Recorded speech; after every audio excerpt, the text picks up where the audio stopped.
Bakit ka ganyan ngayon?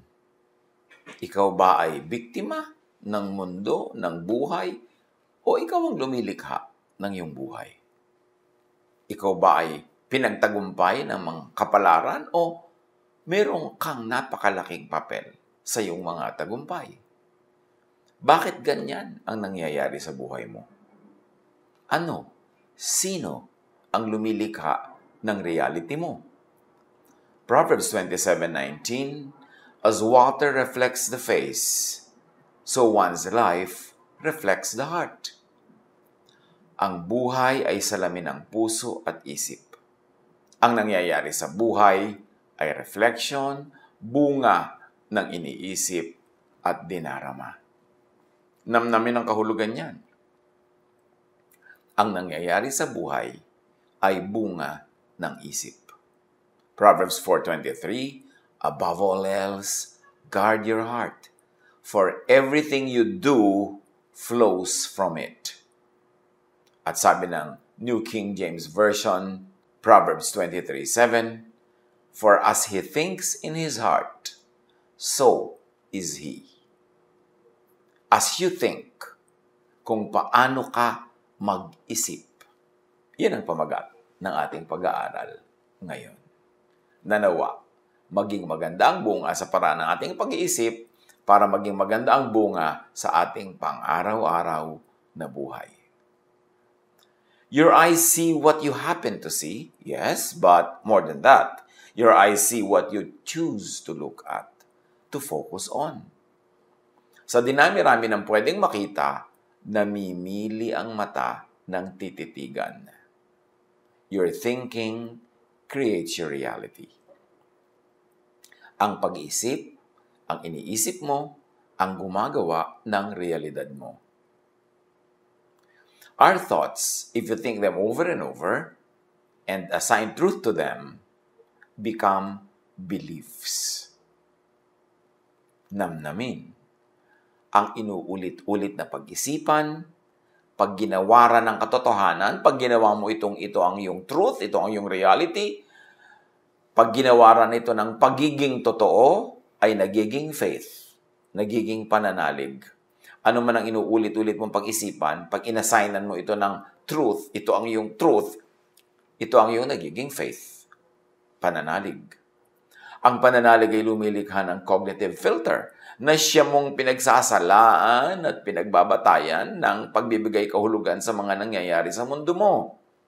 Ang salaan ding ito ang namimili ng mga patunay sa kapaligiran na tumutugma sa pinaniniwalaan mong truth at tumatanggi, nagtatakwil sa mga kakontrang ideya. Huwag kayong mga nosebleed dyan. Intindihin ang pinag-uusapan natin. Nosebleed din itong pag-aralan at ituro Kaya kailangan mag-effort ang lahat na intindihin. Huwag tayong laging mahalin na sa madali lang. Kailangan nag-iisip tayo ng malalim, malawak, mataas. Pagka meron kang pinaniwalaan, pag lagi mong iniisip ang isang bagay, at ito'y pinaniwalaan mo na, inassign mo na ito na yun ang truth, dahil laging paulit-ulit, di mo tinanggihan, in fact, niyakap mo, naging truth mo na, lahat ngayon ang tingin mo sa buong mundo, ito ang panala mo kung ano ang tama at mali, kung ano ang tatanggapin mo at ire-reject, kasi nag-assign ka na ng truth sa iyong paniniwala. Kaya dapat bantayan kung anong pinaniniwalaan, kung anong dinidinig, at kung anong gagawin mong, this is my truth. Kasi yun ang magiging salaan mo sa lahat-lahat ng bagay.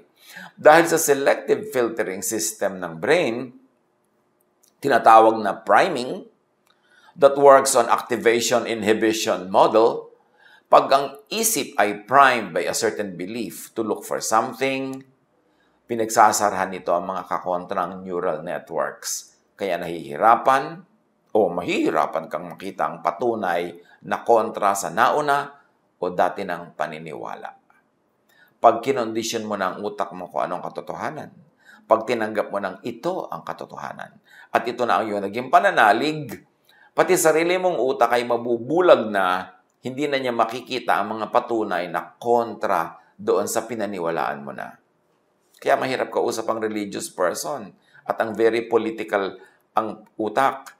Kasi pag nag-decide na siya na yung narinig niya, yung napaulit-ulit niyang narinig, nakita, na yun na ang totoo, yun na ang reality, kahit pa tapunan mo ng liwanag to the contrary, kahit pa yung kakontrang ideya nito ay ubod ng linaw, maliwanag pa sa sikat ng araw sa tanghaling tapat, hindi na ito makikita ng isip. Pinagsasarahan ito ng sarili nating isip. Ang ating isip ang magpapalaya sa atin at ang ating isip din ang nagiging kulungan ng ating buong pagkatao, pananaw at buhay. That's why people who are depressed see a more depressing world. It's also why you are so convinced that your view of the world is the truth. Ito rin ang sanhi, kaya ang tao ay kumbinsido na ang pananaw niya ang siyang tanging katotohanan. Kasi sa katatanggap niya ng tinanggap niya, kauulit-ulit nito, at pag-a-assign niya dito ng ito yung truth, nagsara na ang utak niya sa ibang ideya, lalo ka kontra doon sa niyakap na niyang ideya. Kaya napakahalaga na laging nire-review ang ating pinaniniwalaan, ang ating pinaninindigan. What most people don't realize is that they are participating in creating their own version of the truth. Pero akala nila, yun na lang ang kaisa-isang truth. Kaya dapat pag-ingatan ang iniisip at dinarama. Malamang na pag pinaulit-ulit ito, yan ang magiging reality or truth mo. At yan ang ginagawa ng maraming organized religions, of course. Paulit-ulit. Indoctrination. Almost brainwashing. At kung bata ka pa, nagsimula na ito nadidinig mo sa school, sa church, sa pamilya, ito na ang magiging truth mo. Kaya iba-ibang parts of the world, iba-iba ang truth ng mga tao, nagyagyara-gyara, nagpapatayan for the truth. At ano yung the truth na yon? Yung truth na tinanggap nila sa kanilang isip. At tinatanggihan na ng kanilang isip yung ibang bagay kahit ubod ng linaw na tama yun. Kasi nabulag na ng pananalig ang pag-iisip.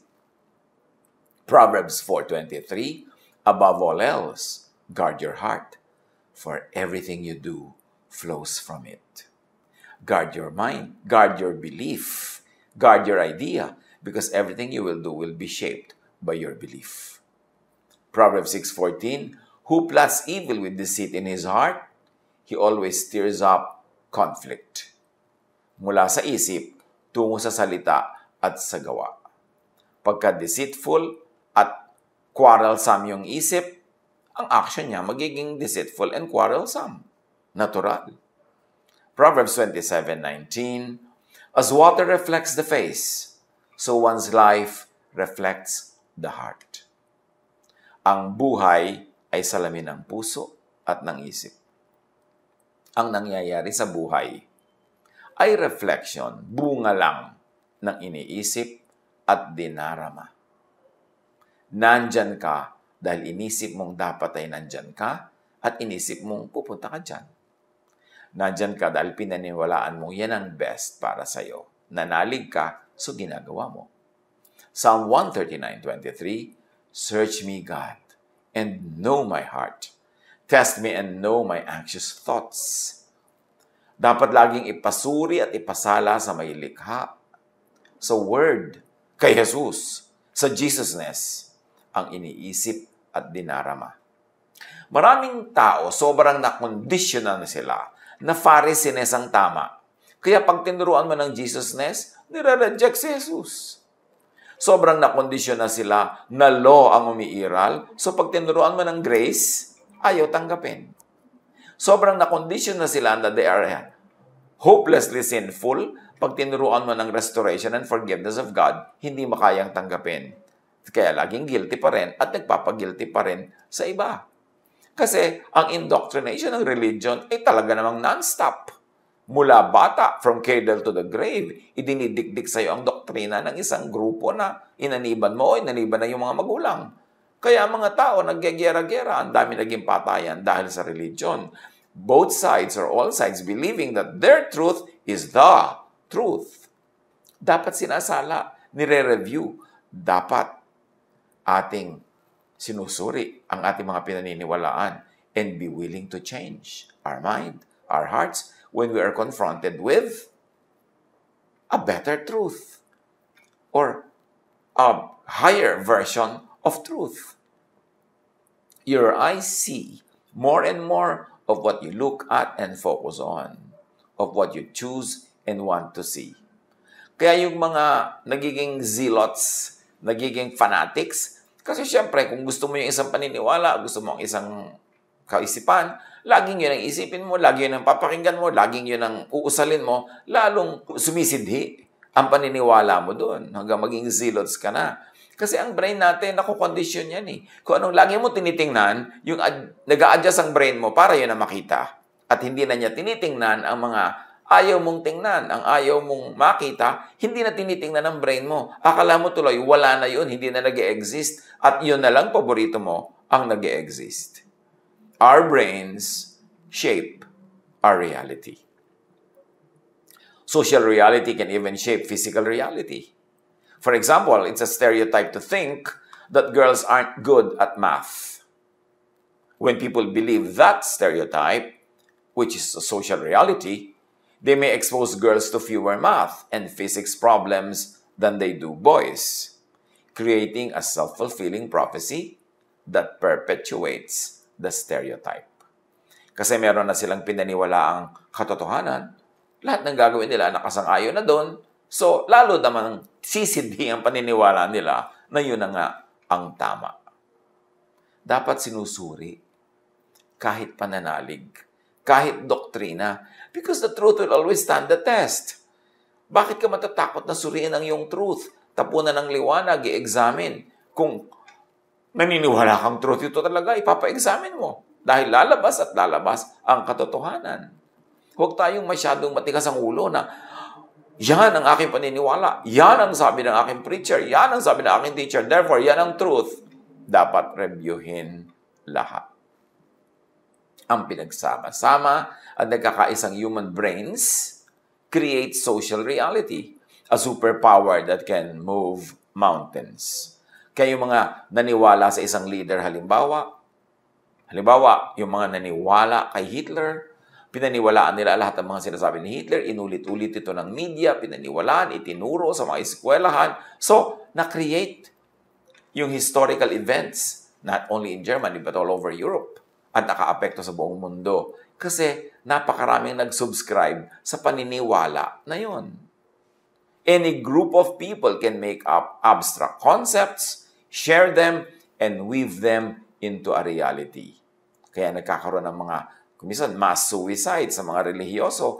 Kasi sobra silang naniwala sa leader nila, hindi na sila nakinig sa iba, talagang ipinako na nila ang utak nila doon, kaya nung pinainom sila ng lason, inuman naman ang lahat. Hindi na sila nakakapag-isip. Magtataka ka, kahit anong sekta, kahit anong relihiyon, magkakakontra at magkakasalungat, may mga members siya ng mga edukado, matataas sa mga pinag-aralan, malalayo ang narating, very successful. Sasabihin ng iba, therefore, true yung pinaniwalaan nila kasi educated sila. Not always. Kasi nga selective ang mind, ang brain. Pag gusto mong makita ang isang bagay, hanggang later on, laging yun ang tinitingnan mo, mamaya, yun na lang ang nakikita ng brain. Nagsasara na siya sa iba. Kaya akala mo, yung reality mo na lang ang kaisa-isang katotohanan. Ganyan sa politics at sa religion. Yan ang mga causes ng napakaraming giyera ng humanidad from the beginning. 1 Samuel 18:6-8. When the men were returning home after David had killed the Philistine, the women came out from all the towns of Israel to meet King Saul with singing and dancing, with joyful songs and with timbrels and lyres. As they danced, they sang, Saul has slain his thousands, and David his tens of thousands. Saul was very angry. This refrain displeased him greatly. They have credited David with tens of thousands, he thought, but me with only thousands. What more can he get but the kingdom? This social reality became physical, political reality.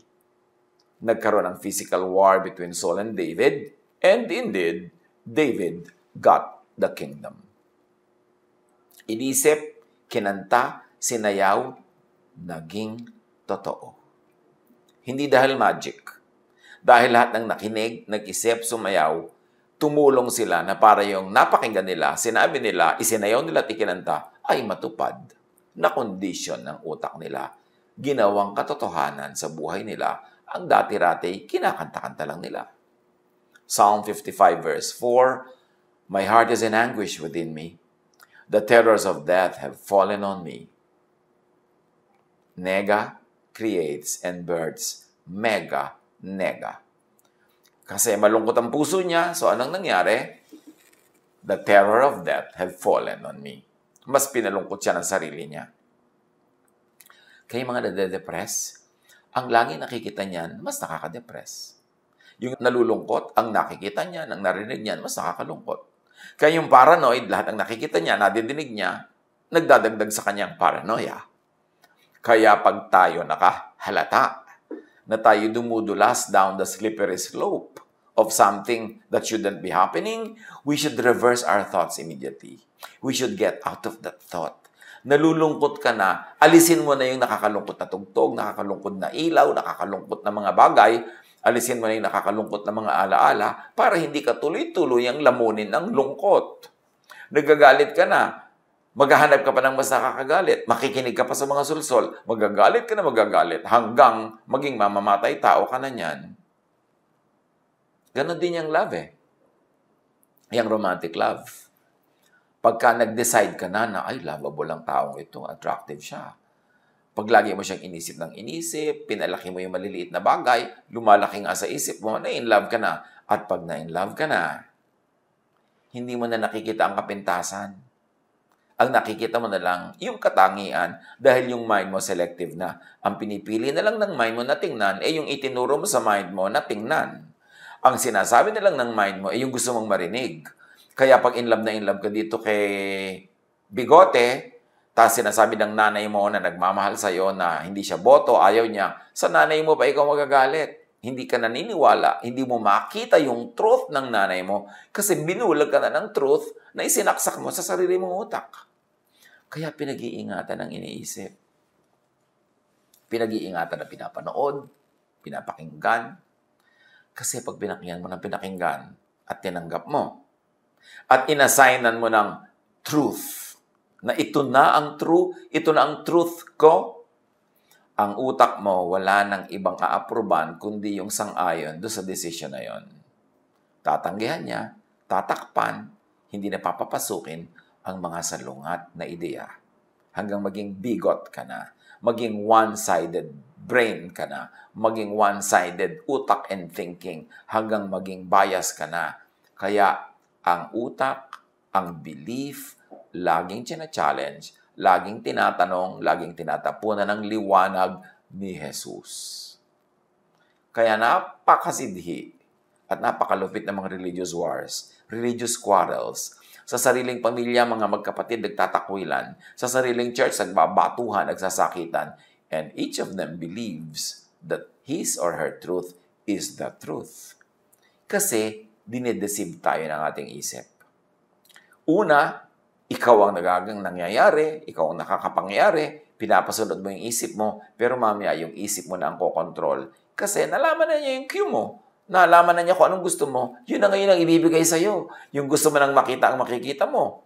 Pag gusto mong makita ang negative ang mundo, puro nega ang makikita mo. Pagka negative ang isang tao, negative na lang ang makikita mo. Bulag ka na sa kanya mga positive. Kasi ganyang brain mo nag-a-adjust sa iniisip mo.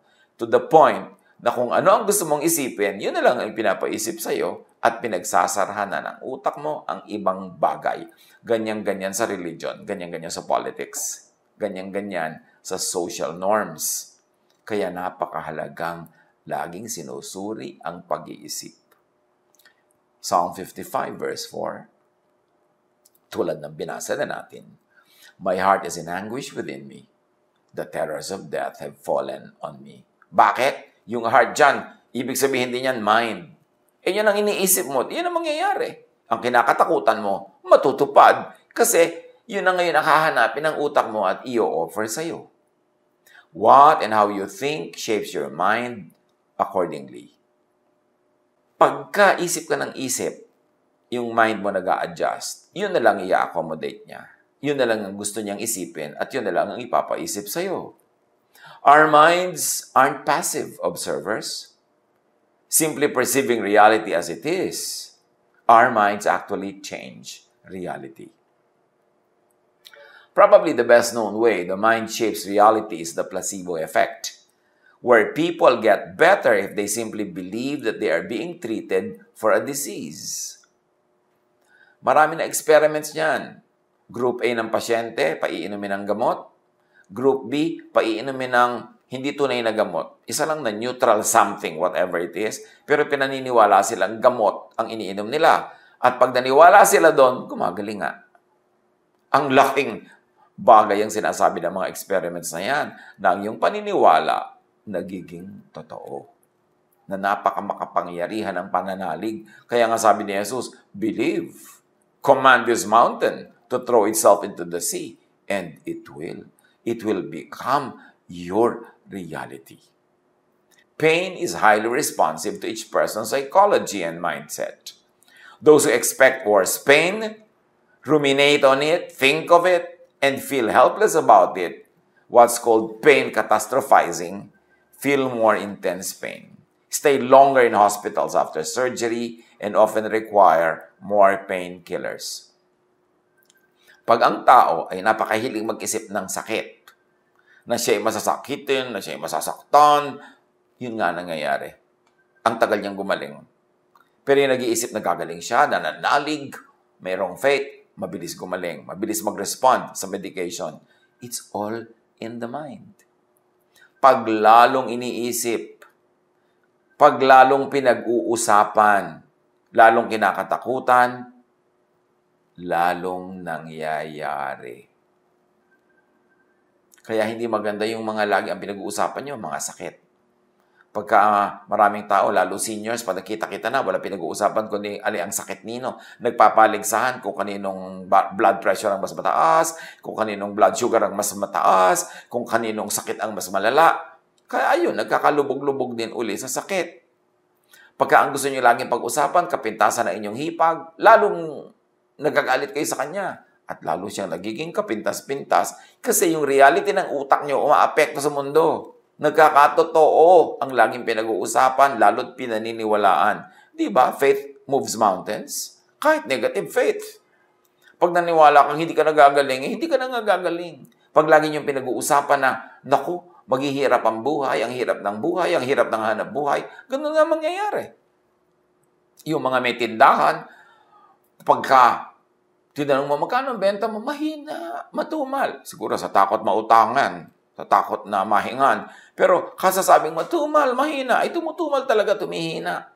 Pero pagka maganda yung benta, ayaw sabihin, wow, malaki ang benta ko, tipak, marami ako ngayong benta. Sa takot na naman siguro mahingan. So, ang nangyayari, dahil hindi na pag-uusapan yung malaking benta at magandang negosyo, hindi na yun tinitingnan ng brain. Ayaw na uli yung makita, ang hahanapin na niya uli yung maliit na kita, yung maliit na benta, yung negative, at yun na naman ang matutupad sa buhay. Kaya dapat pag-ingatan kung ano ang iniisip, ang ipinaiisip sa kapwa, lalo sa bata. Kaya dapat pag-ingatan kung ano ang doctrine na isinisiksik sa utak ng nakikinig kasi nagiging ganon siya.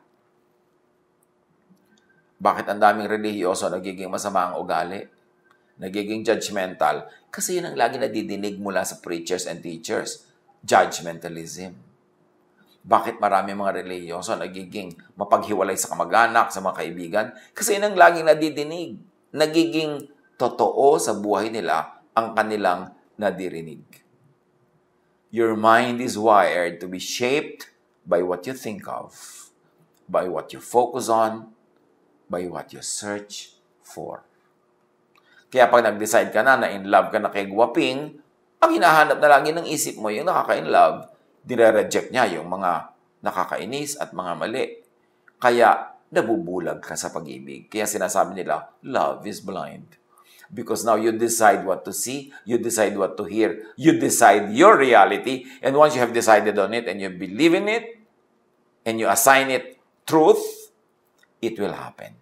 Yun ang himala, yun ang hiwaga, yun ang power ng pag-iisip. What you think, you will become. If you want to change the outside, you must first change the inside.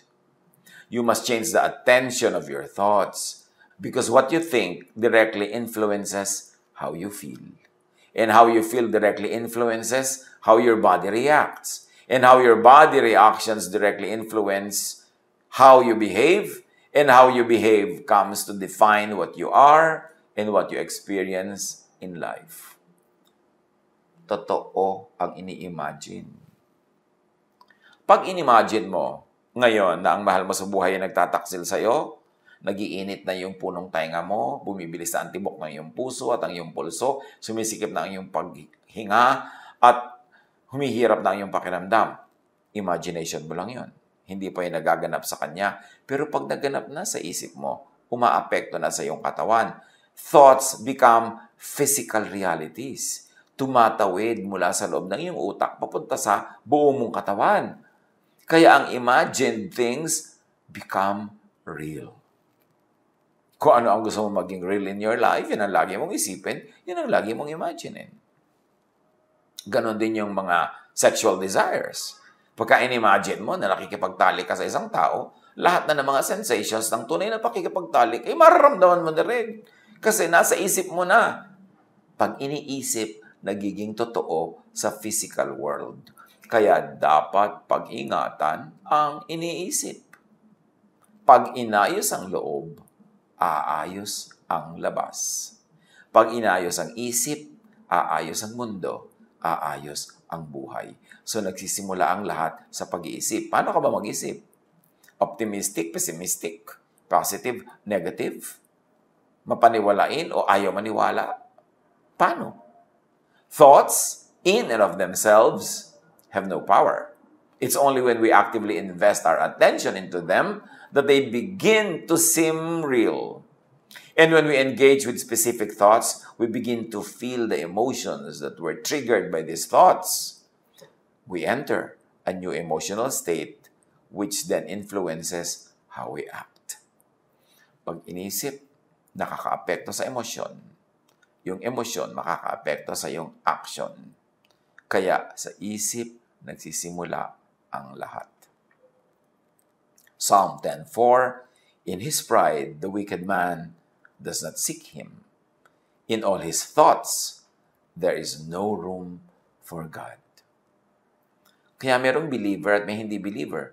Kauulit ng belief, nagiging belief. Kauulit ng unbelief, nagiging unbelief. Sa isip nagsisimula at nagwawakas ang lahat. Psalm 13:2, how long must I wrestle with my thoughts, and day after day have sorrow in my heart? How long will my enemy triumph over me? But the real enemy is within. The real enemy is the thought. When you think you are defeated, you feel defeated, you act defeated, you get defeated. When you think you're triumphant, you feel triumphant, you act triumphant, you become triumphant. Imagine what happens to and in your life when you always think sin and judgment. Di ba lagi yan ang tema ng mga relihiyon? Sin and judgment. What will happen to your heart? Kung ang laging pinag-uusapan, ang laging topic, ang laging nadirinig, sinasabi, sinasambit ay sin and judgment, what will happen to your thought? What will happen to your emotion? What will happen to your actions? What will happen to your life?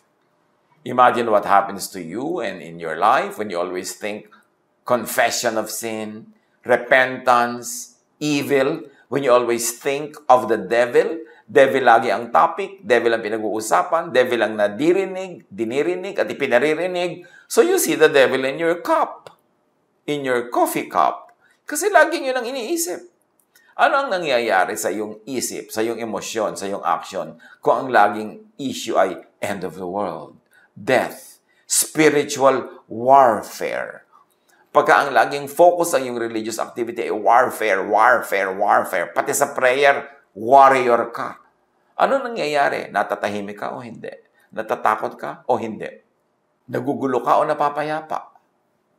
Kung anong pinag-iisip, yun ang nadarama. Ang nadarama nagiging action. Ang action nagiging lifestyle. Observe how what counselors and other prayer warriors here think of and pray for and how these things affect their own lives. Kaya maraming counselors, mga taga-dasal, mga so-called intercessors, etc., ay depressed. Kung walang defense mechanisms, kung walang filters, kung walang distressors at detox, nadadala nila sa buhay nila yung mga nadidinig nila laging problema. Nadadala nila yung nadidinig nila at pinag-uusapan at ipinagdarasal into their thoughts. Nadadala ng thoughts nila into their feelings and emotions at dinadala ng kanilang feelings and emotions into their actions. In other words, nagmamanifest sa sarili nilang mga buhay, yung mga lagi nilang nadidinig at pinag-uusapang problema ng iba. Liban na lang na ang counselor ay sanay, may technical expertise and training na sumala ng mga ganitong bagay, maglagay ng mga filter para hindi maging buhay niya yung mga buhay na lagi nilang pinag-uusapan. Psalm 55 verse 2, "Hear me and answer me. My thoughts trouble me, and I am in distraught." Apply this. Look at and look for what you really want to see. What do you really want to see in your life? What do you really want to happen in your life? Look at and look for these things. Do you want love, beauty, hope? Ito yun ang lagi mong tingnan, pag-usapan, hanapin, bungkalin, linangin, i-develop. Pero kung lagi mong iniisip ay hatred, ugliness, hopelessness, yun ang magiging kulay, hugis, tunog, galaw ng iyong buhay. What you focus on is what becomes powerful. Your attention empowers an idea. Each of us is a brain that is designed to be malleable and plastic and open to our influence. It is constantly shaping itself to be the best one it can ever be for us. Our experiences are the fuel for the shaping, and everything we see, feel, experience, sense, and do is slowly but surely changing the architecture of our brains, sending gentle instruction on how they can build to best support us. Nosebleed na naman. Ang ibig lang sabihin, kung ano ang lagi mong gustong isipin, yun ang ine-entertain ng iyong brain, at yung brain mo nag-a-adjust doon sa thought na gusto mo para masyahan ka, para ibigay sa iyong hilig. Kaya yung brain mo, masunurin lang sa gusto mong puntahan. Hindi ka dinadala ng brain mo kung saan-saan. Ikaw ang nagdadala sa brain mo doon by exercise, by habit, by repetition. So, pwede mong i-reshape ang iyong brain to be positive or negative, to be hopeful or hopeless, to be beautiful or unbeautiful. Depende sa lagi mong iniisip, tinitingnan, tinititigan, at pinagtatampisawan ng mga ideya. Every time you have an experience, the relevant neurons switch on and start firing. As this happens, neural connections get stronger and new synapses start growing. The neurons that aren't as needed will eventually wither away. Ang mga neurons ng ating brain na hindi natin laging ine-engage, ginagamit, pinapaandar, kinokomission, nawawala, nalilimutan, nabubura. Kaya mamaya, bulag ka na, yun na lang gusto mo laging isipin. Ang naiisip mo, yun na lang gusto mong makita ang nakikita mo. Kasi hindi mo ginagamit yung ibang neurons. Again, dinidisiplina dapat ang sarili. Imagine, kung ang lagi mong hinahanap ay ang wala, edi laging wala ang iyong nakikita. Imagine kung laging hinahanap ay kapintasan, edi kapintasan ang makikita mo talaga. Imagine kung laging hinahanap ay ang katatakutan, nakaka-worry, nakakasad, nakaka-depress, irereklamo. Yan lahat ang pipiliin ng isip mong makita. Kasi yan ang sinasabi mo sa kanyang tingnan. At i-accommodate ka ng brain mo, yun talaga lagi ang titingnan at hahanapin, ipepresent sa'yo, hanggang maniwala ka na yun na lang talaga ang bukod tanging laman ng mundo at buhay mo. Kasi binulag mo na ang iyong sarili sa ibang mga bagay na sinanay mo na rin ang iyong sariling huwag tingnan at ayaw mo rin i-entertain. Philippians 4:8, kaya ang sabi dito, makinig. Finally, brothers and sisters, whatever is true, noble, right, pure, lovely, admirable, if anything is excellent or praiseworthy, think about such things. Yan na ang nag-summarize ng kanina pa nating pinag-nosebleedan. Kung ano ang mabuti, maganda, kaibig-ibig, kahanga-hanga, kung may anumang bagay na napakaganda at kapuri-puri, yun ang isipin mo. Kasi yun ang mangyayari sa buhay mo. Yun ang magiging thought mo, yun ang magiging emotion mo, at yun ang magiging action mo, at kung anong itinanim aanihin, yun ang aanihin mo, yun ang magiging bunga ng iyong buhay, it will become your life. So kung sad ka ngayon, nag-iisip ka kasi ng sadness, kaya ka dinala dyan. Kung depressed ka ngayon, kinondisyon mo ang sarili mo ng mahaba at matagal na panahon na ma-depress, kaya depressed ka ngayon. Pag cheerful ka, ganun din. Pag hopeful ka, ganun din. Pag paladuda ka, yun ang dahilan. Ikaw lahat ang umimbento. We should be responsible for our thoughts. Huwag nating i-blame sa panahon ng Hapon o panahon ng Kastila o panahon ni Limahong ang mga nangyayari sa ating buhay. Ang takal-takal na nun, ang layo-layo na. Tayo ang lumilikha ng ating realities. The sooner we understand and accept that, the quicker we can change our reality into that which is good and true.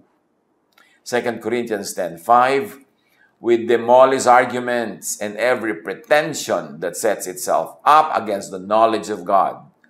And we take captive every thought to make it obedient to Christ. O, ayan na naman. Simplification of everything we've been laboring to try to explain. We take captive every thought to make it obedient to whom? To Moses ba?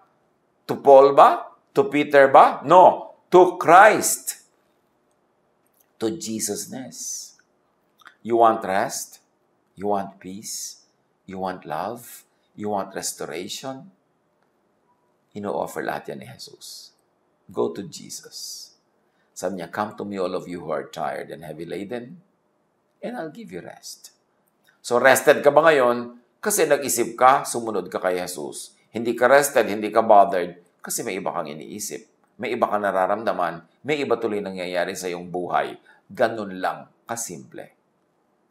Take every thought captive to Jesus. Sundin ang Jesus-ness. Para yung mga bunga ng Jesus-ness, yun ang anihin mo sa iyong buhay. To find it, to find more of it, to find more and more of it, think of the true, the truthful. Haggai 1:5, now this is what the Lord Almighty says, give careful thought to your ways. Think of good. Matthew 9:4, knowing their thoughts, Jesus said, why do you entertain evil thoughts in your hearts? Why do you entertain doubt?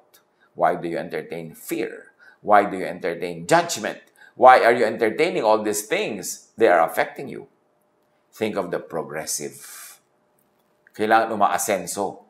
2 Corinthians 3:16-18, we are all being transformed into His image with ever-increasing glory. So ang ating pagbabago para mapaayon tayo sa imahe ni Jesus ay tuloy-tuloy progressive.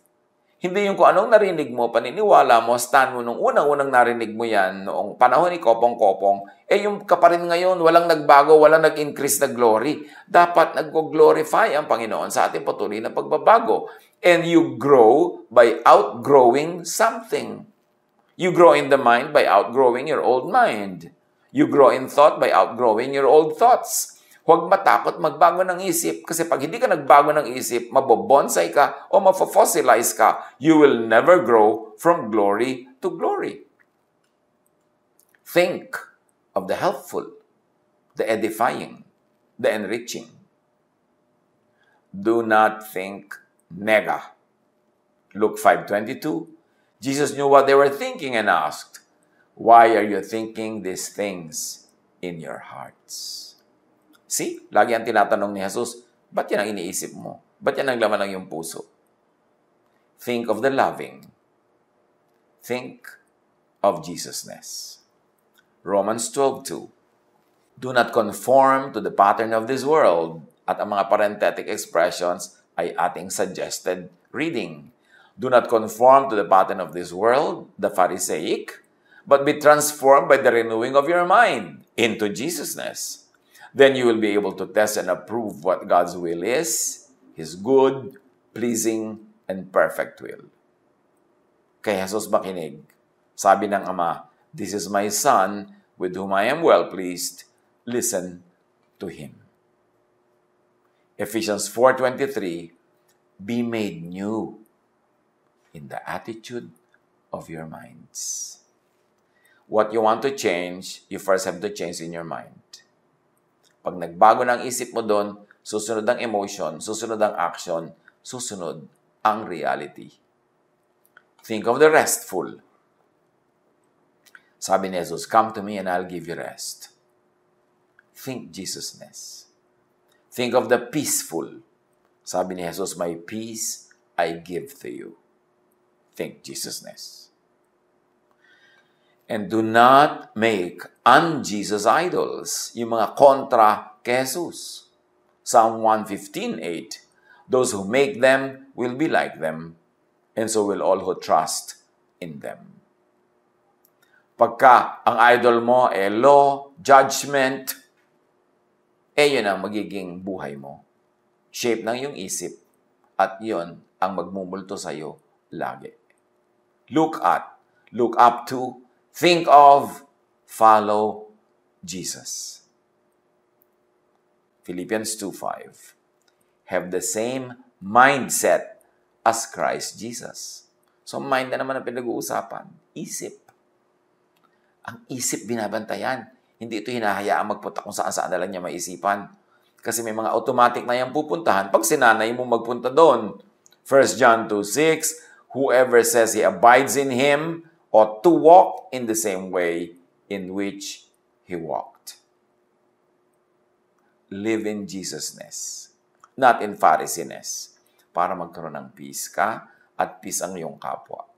Colossians 3:15, let the peace of Christ rule in your hearts, rule in your minds, rule in your emotions, rule in your actions, rule in your life. As you think, you are. You become. Pag-isip-isipan, pagbulay-bulayan, bring every thought captive to Jesus. God bless us all.